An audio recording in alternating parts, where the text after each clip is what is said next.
Hurricane Nate made landfall on the U.S. Gulf Coast as a Category 1 storm with sustained winds of around 85 miles per hour over the weekend, which has the potential to exacerbate losses for some insurance and reinsurance firms, but overall is expected to be a relatively small event, compared to other recent hurricanes. Hurricane Nate did not intensify significantly on its path across the Gulf, making it to sustained winds of 85 miles per hour and gusts of over 100 miles per hour when it made landfall near the mouth of the Mississippi River on Saturday evening, which has likely saved the reinsurance and ILS industry from a fourth major storm loss of the year. Nate made a second landfall at Biloxi, Mississippi, where there have been reports of storm surge damage to buildings including some of the casinos situated there, but even the storm surge did not live up to the heights forecast, as Air Worldwide explained, due to the storm's compact size and relatively fast forward speed. The highest recorded surge levels topped off at between 4 and 5 feet. Nate's wind speeds were in the end too low for significant structural damage, and the wind speeds tailed off quickly as the storm moved inland and weakened, while the storm surge inundation has created some coastal impacts and rainfall, some flooding. Analysts said that they expect the insurance and reinsurance industry loss from Hurricane Nate to be relatively low, although it does add to the significant loss burden the industry and ILS players now face.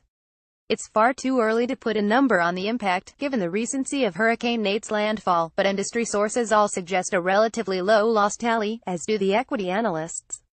Both Keefe, Bruyette Woods and Morgan Stanley's analysts said that even though it will only contribute a small additional loss and is expected to hit primary insurers more than reinsurers, it will add to the pressure for higher rates following third-quarter catastrophe loss events.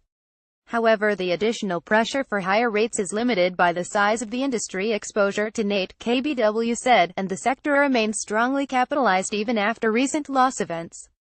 Hurricane Nate, even at a small industry loss, does have the potential to add to aggregate deductible erosion for reinsurance, catastrophe bonds and ILS, where the storm causes a sufficient loss to qualify as an event.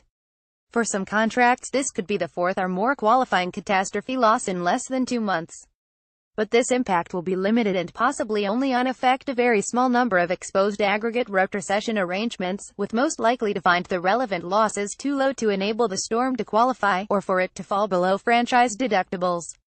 Therefore, Nate is expected to be only a small contributor to 2017 catastrophe losses for any exposed reinsurers, ILS funds and collateralized reinsurers at this stage.